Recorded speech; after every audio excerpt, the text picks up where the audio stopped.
Hello farmers. நீங்கள் வீடியோவில் எதை பற்றி பார்க்க போகிறோம்னா, மண்ணில் வந்து இயற்கை உரங்களை பயன்படுத்துகிறது மூலயமாவும் இயற்கை முறையில் தயாரிக்கக்கூடிய உரங்களை பயன்படுத்துகிறது மூலயமாவும் மண்ணோட தன்மை வந்து எப்படி மேம்படுது, மண்ணில் எப்படி நுண்ணுயிர்களோட பெருக்கம் அதிகரிக்குது அப்படிங்கிற பற்றி தான் பார்க்க போகிறோம். அதுக்கு வந்து நம்ம ஒரு சின்ன உதாரணத்தை வச்சு தான் சொல்ல போகிறோம். இப்போ நீங்கள் பார்க்குற மல்லிகை செடிக்கெல்லாம் வேப்பண்ணாக்கு வைக்கிறதுக்கு நம்ம வந்து குழி தோண்டி போட்டிருக்கோம். அதாவது ரொம்ப பெருசாக இல்லை, ஆவரேஜாக தான் தோண்டியிருக்கோம். ஒரு 100 கிராம் வைக்கிறதுக்கு ஏற்ற அளவில் தோண்டியிருக்கோம். இப்போ இந்த குழியில் வந்து நம்ம ஏற்கனவே ஒரு 50 நாட்களுக்கு முன்னாடி வந்து வேப்பண்ணாக்கு வச்சுருந்தோம். சாதாரணமாக வேப்பமண்ணாக்கு மண்ணில் வச்சோம் அப்படின்னா அது முழுசாக செமிச்சு மண்ணில் அதோட சாறு இறங்கி மண்ணோட மண்ணாக மக்கிறதுக்கு குறைஞ்சது ஒரு 40 நாள் ஆகும். அதிகபட்சமாக 60 நாள் ஆகும். நம்ம தண்ணி ரெகுலராக விடுற பட்சத்தில் மண்ணோட ஈரப்பதம் காயாத அளவுக்கு நம்ம பயிருக்கு தண்ணி விட்டுட்ருக்கோம் அப்படின்னா 40லேருந்து 50 நாட்களுக்குள்ளேயே முழுசாக செமிச்சிரும். இப்போ நீங்கள் பார்க்குறது பார்த்திங்கன்னா நம்ம ஒரு 50 நாட்களுக்கு முன்னாடி வச்ச வேப்பமண்ணாக்கு தான். பார்த்திங்கன்னா தெரியும், இது வந்து கிட்டத்தட்ட மண்ணோட மண்ணாக ஆயிடுச்சு. இன்னும் ஒரு 5லேருந்து ஒரு 10 நாளுக்குள்ளேயே இது அப்படியே ஒரு ஒயிட் ஃபங்கஸ் ஃபார்ம் ஆன மாதிரி ஆயிரும்.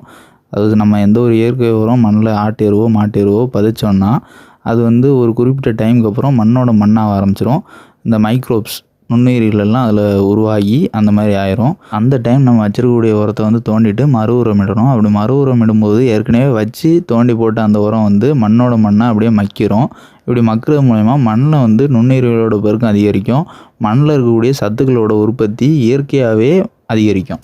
இது எதனால் இப்படி நடக்குதுன்னா, ஆட்டு எருவோ மாட்டு எருவோ எந்த ஒரு பயிருக்கோ நம்ம வந்து உரமாக தோண்டி புதைக்கிறோம் அப்படின்னா நம்ம புதைச்சதுலேருந்து சரியாக ஒரு 6லேருந்து 8 மாதத்துக்குள்ளே அதில் இருக்கக்கூடிய சத்துக்கள் எல்லாம் மண்ணுக்கு போய் சேர்ந்துடும். மக்கி மண்ணோட மண்ணாக உரமாயிரும். அதுக்கப்புறம் நம்ம தோண்டி போடும்போது இந்த மாதிரி மண்ணோட மண்ணாக தான் இருக்கும். ஸோ இந்த மாதிரி செமித்த உரங்களால் மண்ணுக்கு எந்த ஒரு பலனும் கிடையாது அப்படின்னு கேட்டிங்கன்னா இருக்குது. அது என்ன பலன் அப்படின்னா, இந்த செமித்த உரங்களை வந்து நம்ம தோண்டி போட்டதுக்கப்புறம் நாளடைவில் அப்படியே மழையாலையும் காற்றாலையும் தூளாகி அப்படியே மண்ணோட மண்ணாயிரும். அப்படி ஆனதுக்கு பிறகு என்ன ஆகும் அப்படின்னா, இது வந்து ஒரு ஆர்கானிக் கார்பன், அதாவது இயற்கை கரிமம் சொல்லலாம். எதனால்னா ஆடு மாடு போன்ற கால்நடைகள் வந்து பசுந்தீவனத்தையோ இல்லைனா காய்ந்த இலைகளை தான் அதிகமாக உண்ணும். அப்படி உண்ணும்போது அது எல்லாமே கார்பன் தான்.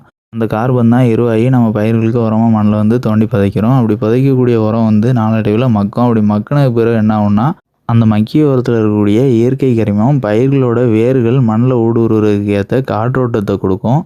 இன்னொன்று மண்ணோட pH வேல்யூ, அதாவது மண்ணோட காரத்தன்மை வந்து பயிர்கள் நல்லா வளர்கிறதுக்கு ஏற்ற அளவில் பக்குவமாக வச்சுக்கும். இந்த 2 இல்லாமல் இன்னொரு வேலையும் இந்த ஆர்கானிக் கார்பன் வந்து செய்யும். அதுதான் ரொம்ப இம்பார்ட்டண்டானது. அது என்னதுன்னா, இந்த ஆர்கானிக் கார்பன் வந்து மண்ணோட ஈரப்பதத்தை ரொம்பவே தக்க வச்சுக்கிறதுக்கான தன்மையை கொடுக்கும். அப்படி கொடுக்கும்போது நம்ம வந்து அதிகமான அளவில் தண்ணி விடணுன்ற அவசியம் கிடையாது. இன்னொன்று இடைவெளி, ஒரு நாள் விட்டு ஒரு நாள் கொடுக்குறது, இல்லைனா 2 நாள் விட்டு 2 நாள் தண்ணி பாய்ச்சிறது, இந்த மாதிரியான இடைவெளி வந்து நம்ம கூட்டிக்கலாம். இதுதான் இந்த ஆர்கானிக் கார்பன் மண்ணில் அதிகரிக்கிறது மூலமா ஏற்படக்கூடிய முக்கியமான அட்வான்டேஜ். ஸோ இந்த வீடியோவில் ஏதாவது டவுட் இருந்துச்சுன்னா கமெண்ட் பண்ணுங்கள். இந்த வீடியோ வந்து யூஸ்ஃபுல்லாக இருந்துச்சுன்னா லைக் பண்ணிட்டு யூஸ்ஃபுல்னு கமெண்ட் பண்ணுங்கள். எதனாலனா நீங்கள் லைக் பண்ணுற மூலியமாகவும் யூஸ்ஃபுல்னு கமெண்ட் பண்ணுற மூலியமாகவும் இந்த வீடியோ வந்து இதேமாதிரி விவசாயம் சம்மந்தமான வீடியோக்கள் பார்க்குறவங்களுக்கு சஜஷனில் போய் காட்டும். அப்படி காட்டிச்சுன்னா அவங்களுக்கும் இந்த வீடியோ வந்து யூஸ்ஃபுல்லாக இருக்கும். ஸோ இந்த வீடியோ வந்து யூஸ்ஃபுல்லாக இருந்துச்சுன்னா லைக் பண்ணிட்டு யூஸ்ஃபுல்னு கமெண்ட் பண்ணுங்கள். இதேமாதிரி நம்ம போடுற எல்லா விவசாயம் சம்மந்தமான வீடியோக்களையும் தொடர்ந்து பார்க்கணும்னு நினச்சிங்கன்னா நம்ம சேனலை சப்ஸ்கிரைப் பண்ணிட்டு பக்கத்தில் கூடிய நோட்டிஃபிகேஷன் செஞ்சு ஆன் கொடுத்துங்க. அப்போ தான் நம்ம போடுற எல்லா வீடியோவும் உடனே உங்களுக்கு நோட்டிஃபிகேஷனாக வந்து சேரும்.